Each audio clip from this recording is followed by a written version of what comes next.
भगवान श्री कृष्ण कहते हैं, प्रिय उद्धव, जगत में जितनी आसक्तियां हैं उन्हें सत्संग नष्ट कर देता है। यही कारण है कि सत्संग जिस प्रकार मुझे बस में कर लेता है, वैसा साधन ना योग है, ना सांख्य है, ना धर्म पालन और ना स्वाध्याय। तपस्या, त्याग, इष्टापूर्त और दक्षिणा से भी मैं वैसा प्रसन्न नहीं होता। कहाँ तक कहूँ, व्रत, जग, वेद, तीर्थ और यम निजम भी सत्संग के समान मुझे बस में करने में समर्थ नहीं है। मैं सत्संग, हरि कथा कीर्तन में बहुत खुश रहता हूँ। जो हरि की कथा करते हैं, सत्संग करते हैं, मैं उन पे बहुत प्रसन्न रहता हूँ। निष्पाप उद्धव जी, यह एक युग की नहीं, सभी युगों की एक सी बात है। हरि कथा के द्वारा ही दैत, राक्ष, पशु, पक्षी, गंधर्व, अपक्षरा, सिद्ध, विदाद्रों को मेरी प्राप्ति हुई है। जो हरि कथा करते हैं, हरि के नाम की चर्चा करते हैं, उन पे मैं बहुत प्रसन्न रहता हूँ। उन लोगों ने ना तो वेदों का स्वाध्याय किया था और ना विधि पूर्वक महापुरुषों की उपासना की थी। इसी प्रकार उन्होंने कृष, चंद्रायण आदि व्रत और कोई तपस्या भी नहीं की थी। बस केवल हरि कथा के प्रभाव से ही मुझे प्राप्त हो गई। गोपियां, गायें, जमलार्जुन आदि वृक्ष, वज्र के हरिण आदि पक्षुक पंछी भी हरि की धवनी में मस्त हो गए थे। इतने ही नहीं, ऐसे ऐसे और भी बहुत हो गए हैं जिन्होंने केवल प्रेम पूर्ण भाव के द्वारा ही अन्यायश मेरी प्राप्ति कर ली और कृत्य हो गए। उद्धव, बड़े बड़े प्रयत्नशील साधक योग, सांख्य, दान, व्रत, तपस्या, यज्ञ साधनों के द्वारा मुझे नहीं प्राप्त कर सकते, परंतु हरि कथा के द्वारा तो मैं अत्यंत सुलभ हो जाता हूँ।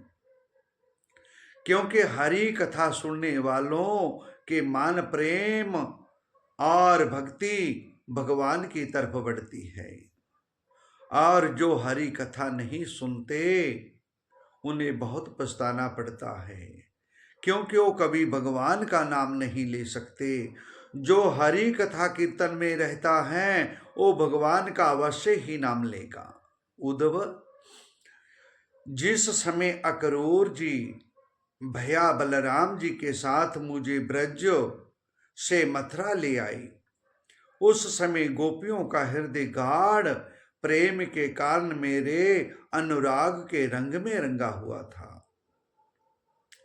मेरे वियोग की तीव्र व्याधि से वे व्याकुल हो रही थी। मेरे अतिरिक्त कोई भी दूसरी वस्तु उन्हें सुख कारक नहीं जान पड़ती थी। तुम जानते हो कि मैं ही उनका एकमात्र प्रीतम हूँ। जब मैं वृंदावन में था तब उन्होंने बहुत सी रात्रियां, बेरास की रात्रियां मेरे साथ आधे क्षण के समान बिता दी थी। परंतु प्यारे उद्धव, मेरे बिना वे ही रात्रियां उनके लिए एक एक कल्प के समान हो गई। जैसे बड़े बड़े ऋषि मुनि समाधि में स्थित होकर तथा गंगा आदि बड़ी बड़ी नदियां समुद्र में मिलकर अपने नाम रूप खो देती है, वैसे ही वे गोपियां परम प्रेम के द्वारा मुझ में इतनी तन्मयी हो गई थी कि उन्हें लोक परलोक, शरीर और अपने कहलाने वाले पति पुत्रादि की भी शुद्ध बुद्ध नहीं रह गई थी। उद्धव, उन गोपियों ने बहुत सी तो ऐसी थी जो मेरे वास्तविक स्वरूप को नहीं जानती थी। वे मुझे भगवान ना जानकर केवल प्रीत में ही समझती थी। उन्हें प्रेम करके मुझे पाया, मैंने उनको मुक्ति दी और जरा जार बाप से मुझसे मिलने की आकांक्षा किया करती थी।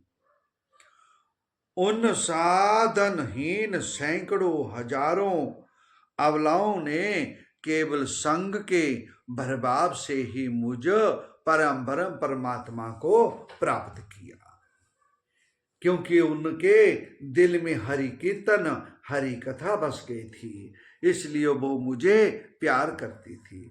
इसलिए उद्धव, तुम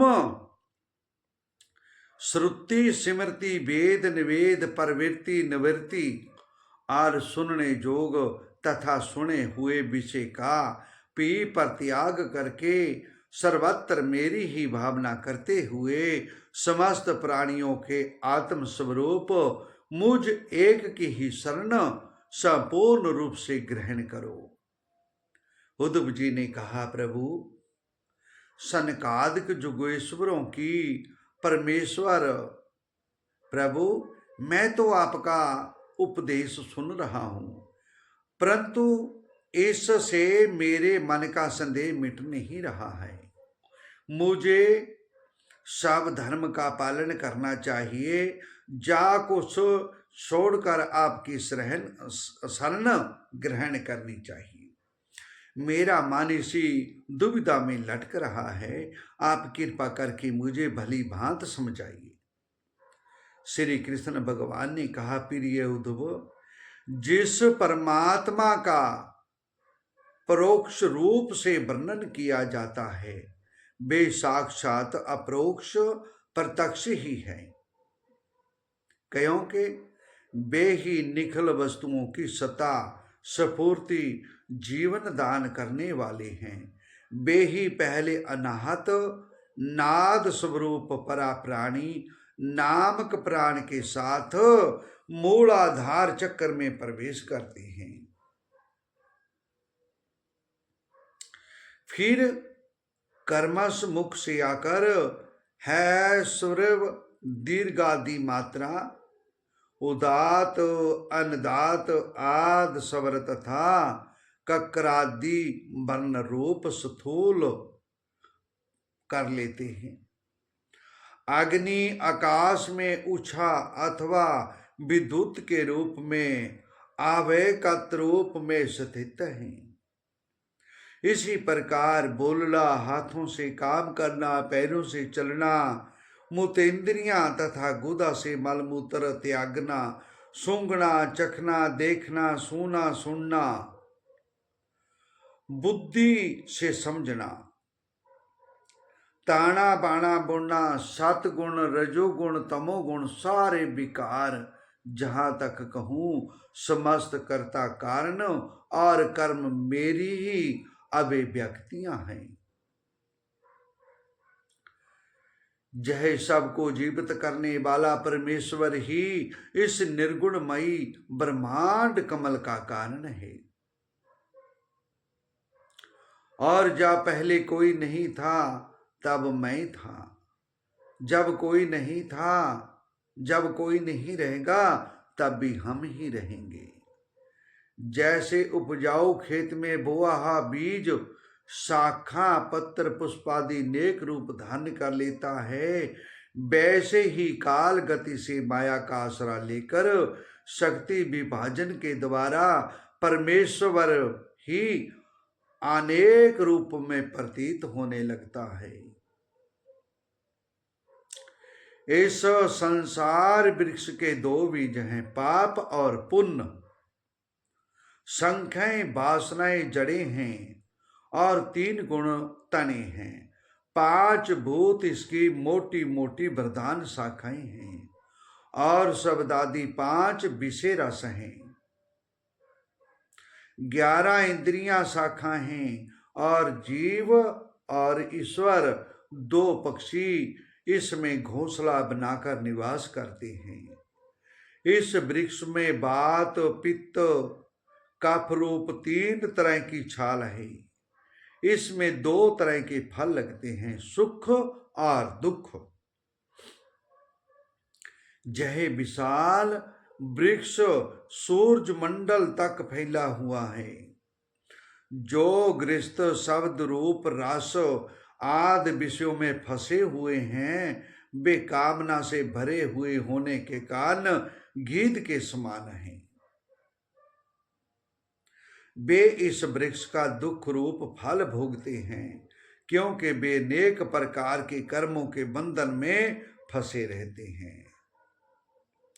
जो अरण्यवासी परमहंस विषयों से विरक्त हैं, वे इस वृक्ष में राजहंस के समान हैं और वे इसका सुख का फल भोगते हैं। प्रिय उद्धव, वास्तव में मैं एक ही हूँ। यह मेरा जो अनेकों प्रकार का रूप है, वह तो केवल मायामयी है। जो इस बात को गुरुओं के द्वारा समझ लेता है, हरि कथा सुनने से समझ लेता है, वही वास्तव में समस्त वेदों का रहस्य जानता है। उद्धव, तुम इस प्रकार गुरुदेव की उपासना रूप अन्य भक्ति के द्वारा अपने ज्ञान की कुल्हाड़ी को तीखी कर लो और उसके द्वारा धैर्य सावधानी से जीव भाव को काट डालो। परमात्मा स्वरूप होकर उस वृत्ति रूप अस्त्रों को भी छोड़ दो और अपने अखंड स्वरूप में ही स्थित रहो। प्रिय उद्धव, सात्व राज ताम जे तीनों बुद्धि के गुण हैं, आत्मा के नहीं हैं। सत्व के द्वारा राज और तम इन 2 गुणों पर विजय प्राप्त कर लेनी चाहिए। तदनंतर सतगुण की 7 वृत्ति के द्वारा उसकी दया आदि वृत्तियों को भी शांत कर लेना चाहिए। जब सतगुण की वृद्धि होती है, तभी जीव को मेरे भक्ति रूप सब धर्म की प्राप्ति होती है। निरंतर सात्विक वस्तुओं का सेवन करने से ही सतगुण की वृद्धि होती है। सतगुण की वृद्धि कब होती है? जब हरि कथा में लीन रहोगे, भगवान का भजन करोगे, तब आपकी सतगुण की वृद्धि होती है। जिस धर्म के पालन से सतगुण की वृद्धि हो, वही सबसे श्रेष्ठ है। वह धर्म रजोगुण और तमोगुण को नष्ट कर देता है। जब वे दोनों नष्ट हो जाते हैं, तब उन्हीं के कारण होने वाला अधर्म भी शीघ्र ही मिट जाता है। दिल के सब पाप मिट जाते हैं। जो मन में बुरी भावना हो, वो भी मिट जाती है। जब तक अपने आत्मा का साक्षात्कार स्थूल सूक्ष्म शरीर और उनके कारण तीनों गुणों की निवृत्ति ना हो, तब तक मनुष्य को चाहिए कि सतगुण की वृद्धि के लिए सात्विक शास्त्र आदि का ही सेवन करे। हरि कीर्तन में बैठे हरि कीर्तन सुने, भगवान के नाम की चर्चा सुने, तब इस जीव का उद्धार हो सकता है। बांसों की रगड़ से आग पैदा होती है और वह उनके सारे वन को जलाकर शांत कर देती है। वैसे ही जय शरीर गुणों के विस्मय से उत्पन्न हुआ है। विचार द्वारा मंथन करने पर इससे ज्ञान अग्नि प्रज्वलित होती है और शरीर के समस्त पापों को, मन के विकारों को काट देती है। उद्धव जी ने पूछा, भगवान, सभी मनुष्य इस बात को जानते हैं के विषय विपत्तियों के घर हैं, फिर भी वे कुत्ते गधे बकरे के समान दुख सहन करके ही उन्हीं को भोगते रहते हैं। इसका क्या कारण है? भगवान श्री कृष्ण ने कहा, प्रिय उद्धव, जीव जाव अज्ञान वश मूर्खता वश अपने स्वरूप को भूलकर हृदय से सूक्ष्म सदूल आदि शरीरों में हम बुद्धि कर बैठता है, जो कि सर्वथा भ्रम ही है। तब उसका सत्व वरदान मान घोर रजोगुण की ओर झुक जाता है, इससे व्याप्त हो जाता है। बस जहां मन में रजोगुण की प्रधानता हुई, उसमें संकल्प विकल्पों का तांता बध जाता है। अब वह अज्ञानी काम वश होकर अनेकों प्रकार के पाप कर्म करने लगता है, और इंद्रियों के वश होकर वह जानकर भी वे इन कर्मों का अंतिम फल दुख ही है। अंत समय में मुझे अवश्य दुख भोगना पड़ेगा, क्योंकि जब अंत समय होता है, जब प्राण नाश होते हैं, तब हजार विश्व के डंग मारने जैसी तकलीफ होती है।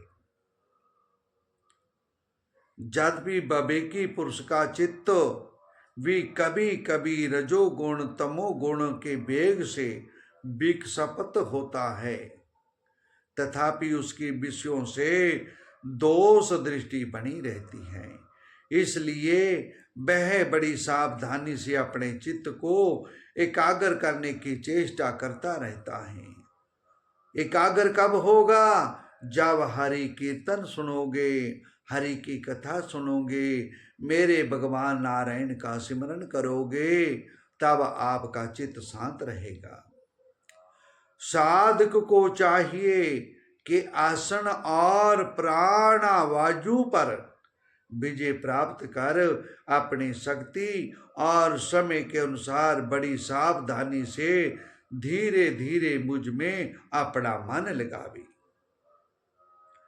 मन ऐसे नहीं लगेगा, पहले उसे संतों का संग करना पड़ेगा, हरि कथा का अध्ययन करना पड़ेगा, हरि कथा कानों के द्वारा पीनी पड़ेगी, तब उसका उद्धार होगा। प्रिय उद्धव, मेरे शिष्य सनकादि परम ऋषियों ने योग का यही स्वरूप बताया है।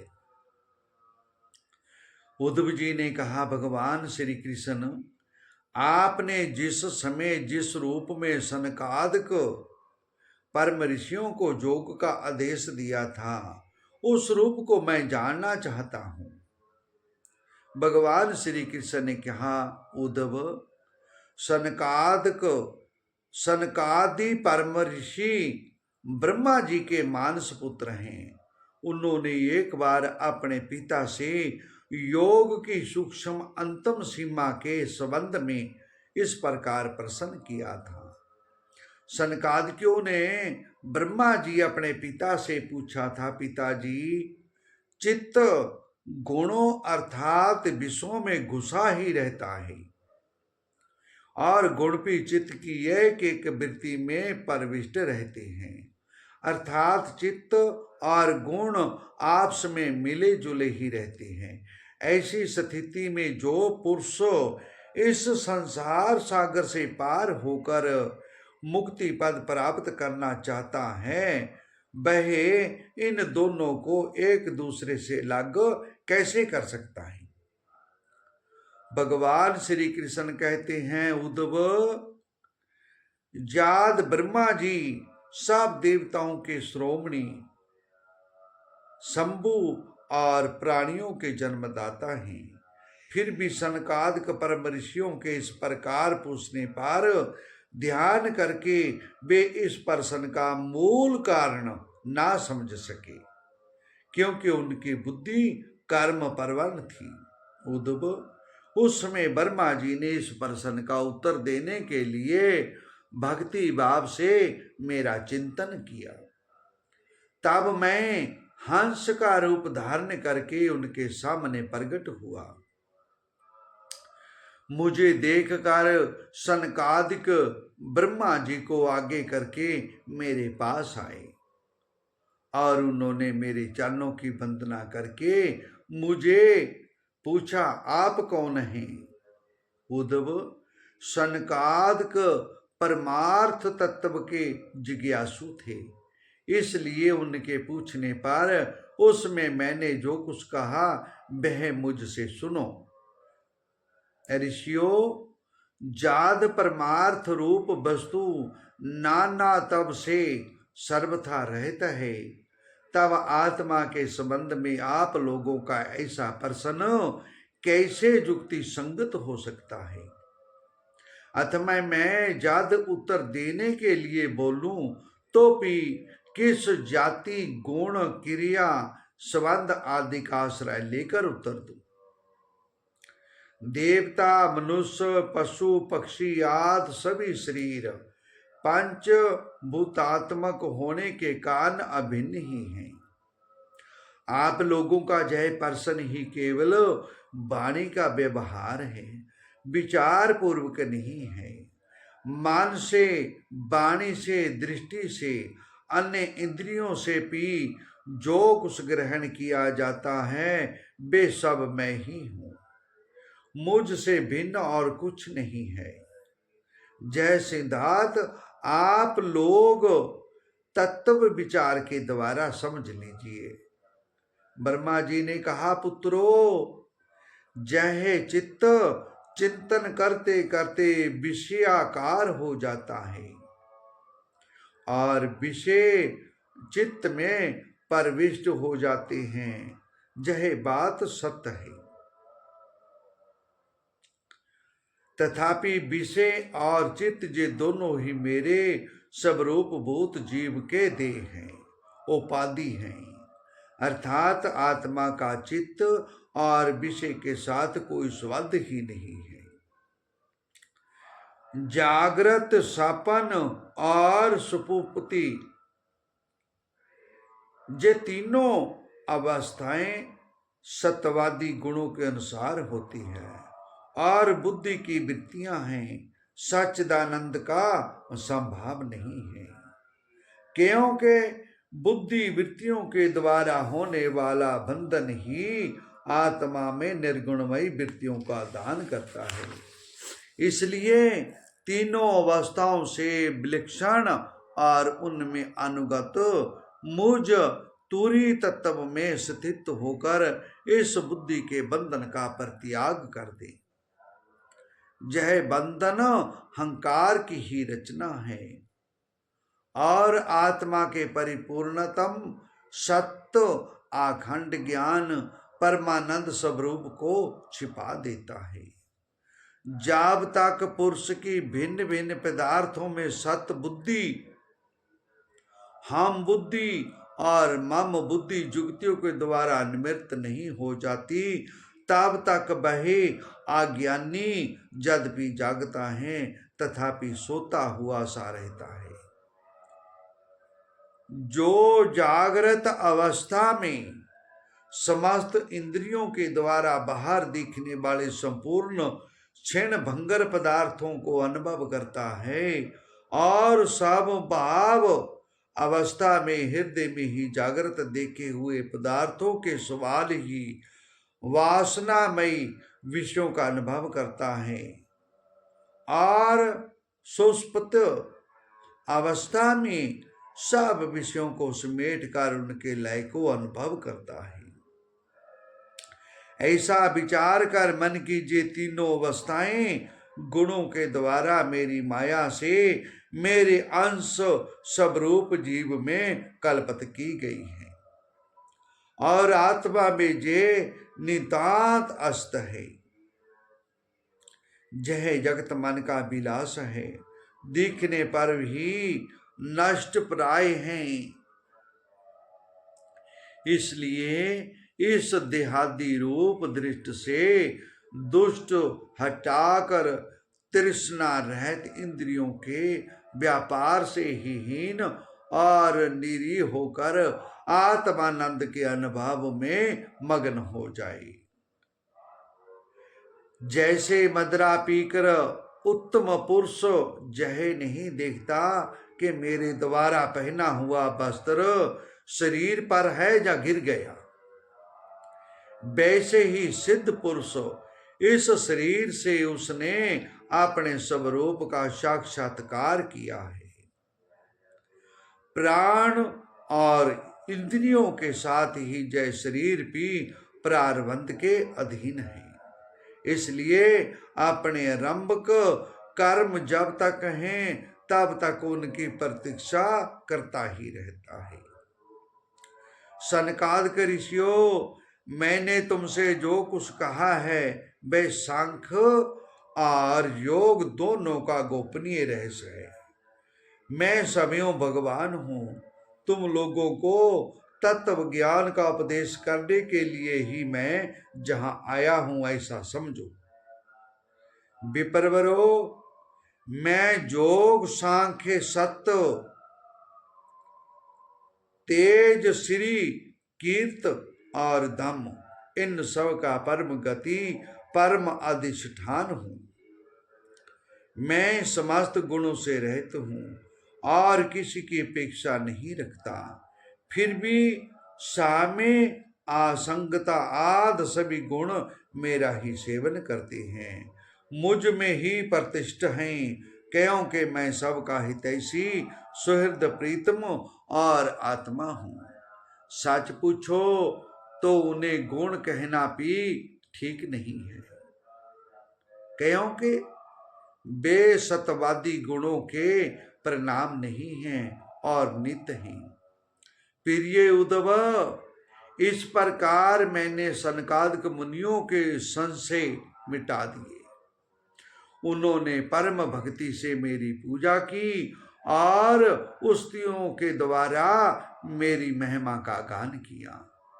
जब उन परम ऋषियों ने भली बात मेरी पूजा और उस्तति कर ली, तब मैं ब्रह्मा जी के सामने ही अदृश्य होकर अपने धाम में लौट आया।